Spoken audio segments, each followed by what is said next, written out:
তো হাওড়া ব্রিজ ঘোরার পর আমরা চলে আসলাম ভিক্টোরিয়া মেমোরিয়াল।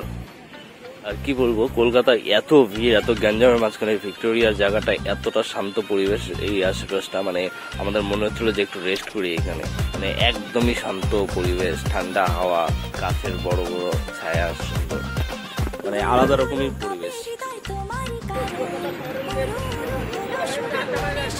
এইখানে তাই ভাবতেছে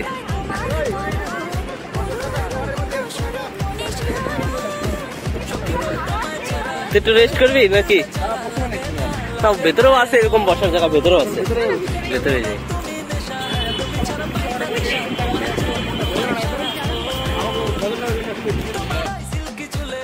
ভিক্টোরিয়ার একদমই সামনে সেই বিখ্যাত হাসপাতাল SSKM, যেখানে নেতাদের ইডিসি ডাক দিলেই শরীর খারাপ হয়ে যায় আর এখানে এসে অ্যাডমিশন হয়।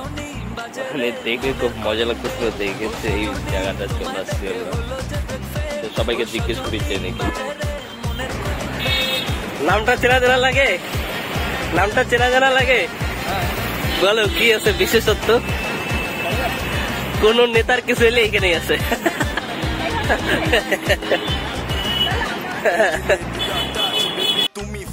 ফাইনালি আমরা চলে আসলাম ভিক্টোরিয়া মেমোরিয়াল। এখানে ঢুকে আমাদের পার্কে 50 টাকা করে টিকিট লাগলো।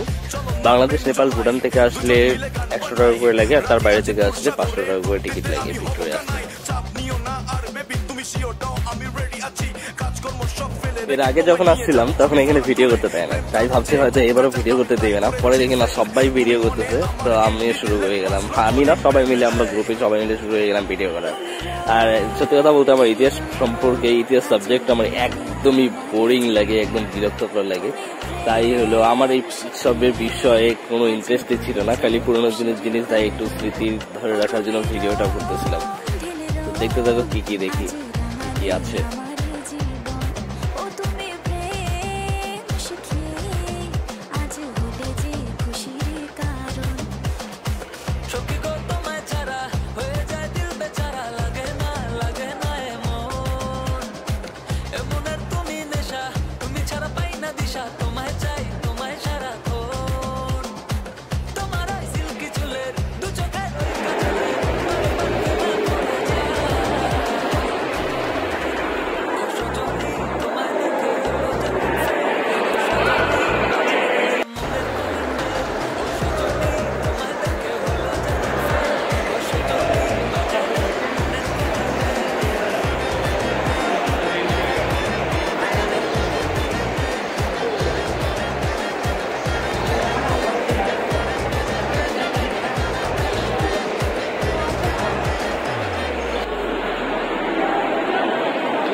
টিকির উপরে, আমরা যাবো পুরো টিকির উপরে, তারপরে ওইখান থেকে চাঁদ দেখে আসি। চাঁদ মামা হায়।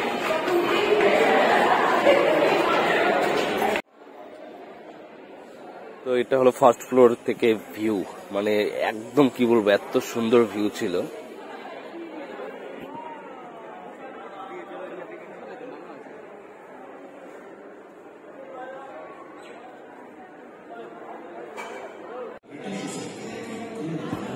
তো এখানে পর্দার মাধ্যমে সব ইতিহাসের সম্পর্কে, বীর যোদ্ধাদের, স্বাধীনতা সংগ্রামী যারা আছে তাদের সব জীবনী এখানে দেখাচ্ছিল।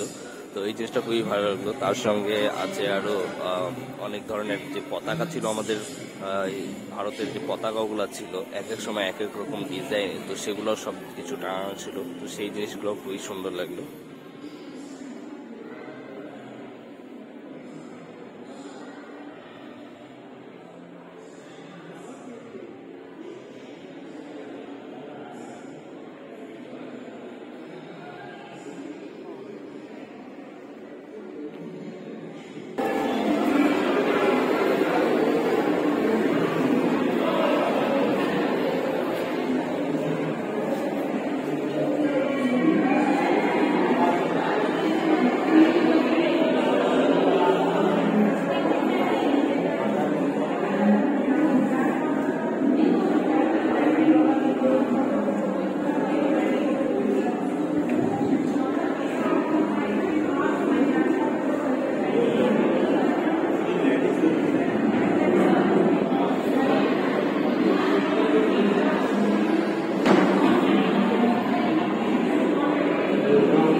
ওই পাশে দেখে আরো তিনটা, ওই পাশে আরো তিনটা আছে দেখে।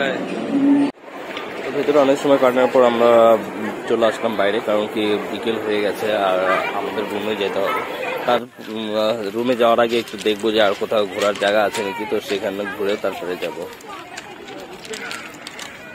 আমরা ঘুরতে ঘুরতে চলে আসলাম নন্দনের সামনে। নন্দনে হলো বলিউডের যে মুভির স্পেশাল প্রিমিয়ার হয় এখানে, আর কি হয় জানি না। তারপরে চলে আসছি কদমতলা মার্কেটে। কদমতলায় আমি এখানে একাই চলে আসলাম, কারণ সবাই স্ট্যান্ডে ছিল আর আমি একটু ঘুরতে ঘুরতে আসলে কোথা থেকে গাড়ি পাবো সেটা দেখতে দেখতে এখানে চলে আসছি। তো এখানে আসার পরে দেখলাম মার্কেট, তো আমি একটু ঘুরেই নিলাম। তো গাড়ি খুঁজতে খুঁজতে অনেক দূর হাইটে চলে আসলাম, আর আসার পরে দেখলাম সুন্দর একটা মসজিদ, যেটা টিপু সুলতান মসজিদ। আর এই মসজিদটা দেখতে একদমই ডিজনিল্যান্ডের মতো সুন্দর ছিল, কালার, লাইটিং। আর এটা দেখতে দেখতেই ফট করে বৃষ্টি চলে আসলো, আর আমি একা ছিলাম আর ওরা সবাই এক জায়গায় ছিল আর আমি একা একা ছিলাম। তারপরে জানলাম যে এখান থেকে গাড়ি পাওয়া যায়, ফোন করলাম, আর বৃষ্টিতে আমি ওয়েট করতেছি, ওরাও বৃষ্টিতে আসতে পারতেছে না। তারপরে বৃষ্টিতে ওয়েট করতে করতে দেখলাম একটা ট্রাম আসলো, যেটাই শুনছিলাম যে কিছুদিন আগেই খবরে যে ট্রাম নাকি বন্ধ করে দিচ্ছে। তো 1-2টা ট্রামই আছে কলকাতার মধ্যে ঐতিহ্য ধরে রাখার জন্য, তো সেই